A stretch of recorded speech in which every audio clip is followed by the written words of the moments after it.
Hi, and welcome back to the Senior Power Podcast, where we talk about seniors about using artificial intelligence to improve their quality of life. I'm Mark Kirstein. I'm not quite a senior yet, 59 and holding. In addition to being on the edge of the senior community, I help my 93-year-old mother manage all of her affairs. I'm guessing that's a reasonably familiar role for some of you. Anyway, in both my personal journey and my mission for our senior power, I have found a particularly valuable aspect of AI chatbots or AI companions. They can help us remember. If you use them right, they can be an extension of our own personal memory. I don't know about you, but I know I need some memory help sometimes. Here's what I've learned.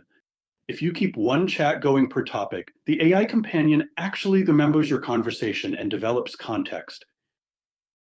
For example, I have a landscaping chat where it knows all the plants in my yard, what I've planted, what products I've used, and what's worked or not worked.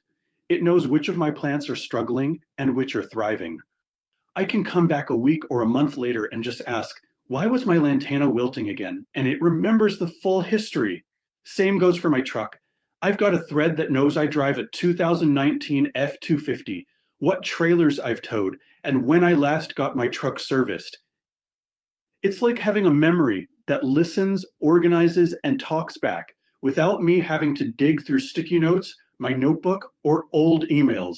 But there's more. Once I got comfortable using different chats for different topics, I started using projects, a feature in tools like ChatGPT that lets you group related chats together. So I've got a house project with separate chats for plumbing, repairs, landscaping, and even my fountain rebuild. A work project where I keep everything related to his podcast as well as my other consulting business.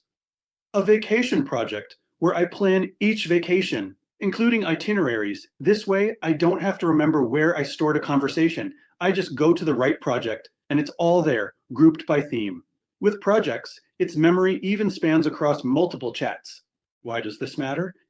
Because managing all of life's little details gets harder as we age. Not because we're losing our minds, but because we're juggling more. Appointments, medications, home maintenance, family stuff, it adds up. Using an AI companion to supplement my memory means I don't have to keep it all in my head. I free up brain space, reduce stress, and get better at following through.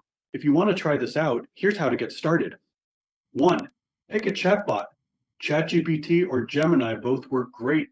2. Create a new chat for each major topic. 3. Give it context. Say, this is my yard, I live in Arizona, and I'm planting winter grass. 4. Stick to that chat thread so it remembers over time. 5. Use folders or projects to group them, if your tool supports it. 6. Ask it questions later, like, remind me what brand of pump I decided to buy for my fountain project. Or, what restaurant did we go to in Pagosa Springs last summer? You'll be amazed how quickly it becomes your second brain. So that's how I use AI companions to extend my memory. It's not only to brainstorm, problem solve, or ask questions, it's also a second memory with nearly perfect recall, and it's searchable. It's not some futuristic tech experiment, but a simple memory helper that fits into my daily life. If you liked this video, follow our Senior Power on YouTube, Facebook, or visit our website. You'll find more podcast episodes from Joel and I, as well as a growing library of tools, tips, and resources to help you navigate the world of AI on your terms.